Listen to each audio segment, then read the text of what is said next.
다음 건강검진에서 만나는 여러 가지 상황에 대해서 또 설명을 드리겠습니다. 첫 번째, 갑상선 결절에 대해 설명할 때입니다. 건강검진을 하다 보면 갑상선에서 시스트나 노듈이 발견되는 경우를 흔히 보게 됩니다. 그리고 환자분들은 당신의 갑상선에서 모록이나 결절이 발견됐습니다 라는 말을 들으면 자기에게 무슨 병이 있는 것처럼 느끼게 됩니다. 여성들의 경우에는 갑상선에도 결절이 있고 유방에도 결절이 있고 자궁에도 결절이 있고 왜 내 몸에 이렇게 결절이 많나요? 라고 말씀하시는 분을 흔히 만날 수 있을 정도입니다. 따라서 검진에서 발견된 갑상선 결절에 대해서 설명할 때는 반드시 빈도를 말해줘야 됩니다. 네. 서울대병원 강남센터에서 갑상선 또는 경동맥 초음파를 받으신 분들의 데이터를 분석해 보면 갑상선 결절이 10명 중 3명에게서 발견이 됐고 특히 여성의 경우에는 10명 중 4명, 낭종을 포함할 경우 10명 중 5명에서 갑상선 결절이 발견됩니다. 네, 이 이야기를 꼭 해줘야겠지요. 즉 갑상선 결절은 병이라기보다는 자연적으로 흔히 생길 수 있는 것이다 라는 메시지를 줄 필요가 있습니다. 그리고 2004년에서 2010년 사이에 건강검진으로 갑상선 초음파를 받은 7만 2천 명을 대상으로 한 분석에서도 34%, 10명 중 3, 4명에서 갑상선 결절이 발견됐고 8%, 즉 10명 중 1명 정도에서는 1cm보다 큰 결절이 있었고 연령별 갑상선 결절 보유를 보면 30세 미만에서는 13%였지만 70세 이상에서는 54%, 즉 70세 이상에서는 10명 중 5명, 6명 정도가 갑상선 결절을 가지고 있을 정도로 흔하다는 것입니다. 갑상선 결절을 대해서 설명할 때 악성 위험도를 같이 설명하게 되는데요. 악성 위험도는 초음파의 캐릭터에 따라서 달라지게 됩니다. 그렇다면 갑상선 결절에서 중간 의심이 나오면 실제 암 위험도는 어느 정도나 될까요? K-타이라이즈에 기초한 갑상선 결절의 암 위험도 및 세치 흡입 검사 기준을 보겠습니다.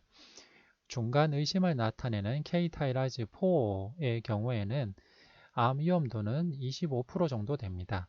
이 말은 K-타이라이즈4에 해당되시는 분을 대상으로 갑상선 조직 검사를 하면 10명 중 2, 3명에서 갑상선 암 소견이 나온다는 뜻입니다. 따라서 K-타이라이즈4 노드를 가진 환자분들에게 갑상선 초음파 유도 조직 검사를 합시다라고 설명을 할 때는 이렇게 조직 검사를 해서 실제 최종 수술 소견에서 암이 나오는 경우는 4명 중 1명 정도입니다. 라고 설명하는 것도 환자에게 지나친 걱정을 하지 않도록 도움을 주는 방법이 되겠습니다.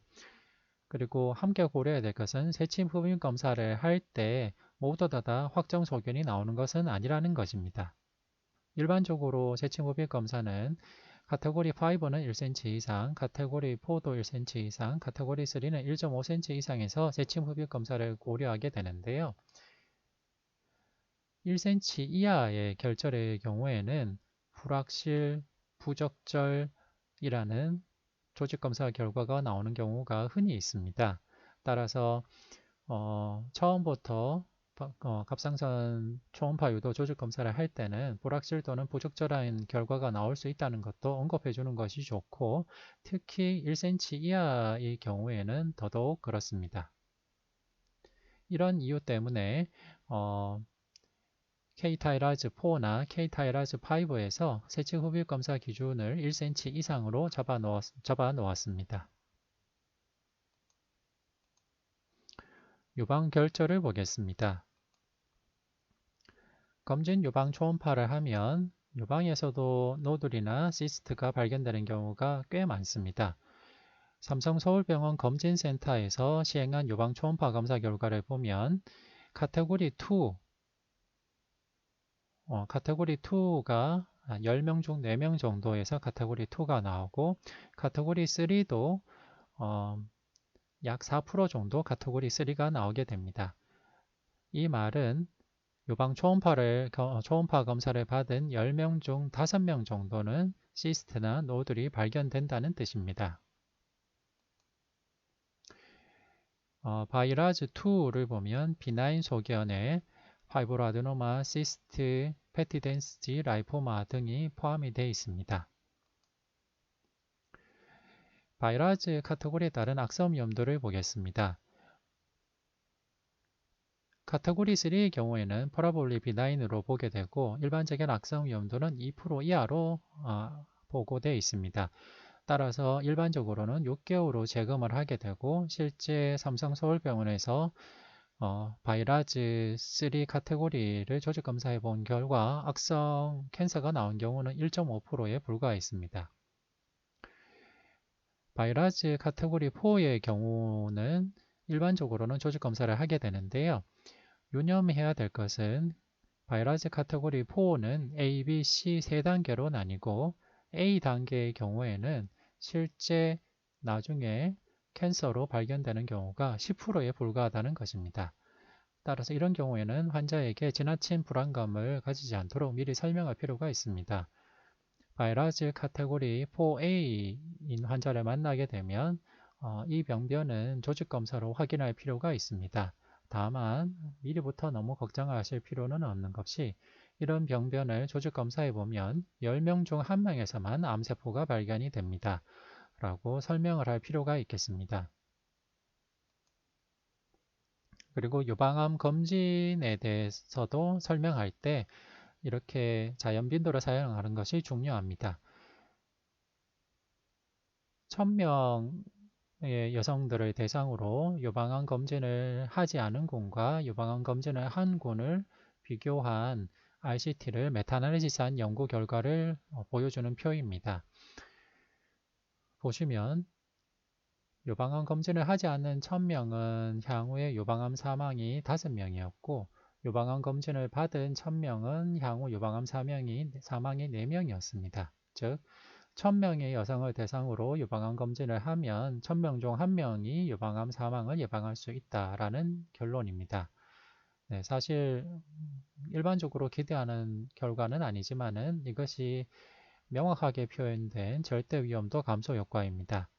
그리고 하음을 보면 폴스 파지티브로 나와서 환자가 불필요한 추가 검사나 조직 검사를 받게 되는 경우가 1000명 중 100명에서 발생할 수가 있습니다.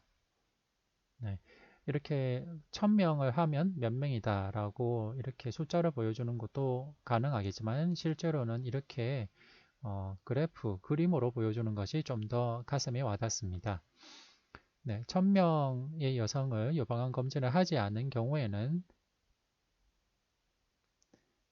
어떤 암으로든 사망하는 경우가 1000명 중 22명이 팔로우 기간 중 어떤 종류의 암으로든 사망합니다.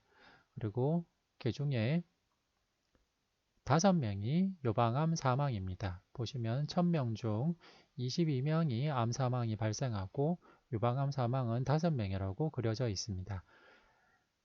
유방암 검진을 받은 1000명을 추적 관찰해 보면 애니타입 캔서에 의한 사망은 차이가 없지만은 브레스트 캔서에 의한 사망은 4명으로 1명 줄어 있는 것을 알 수가 있습니다. 다만 불필요한 추가 검사나 조직 검사를 받는 경우가 100명이라는 것을 알 수 있습니다.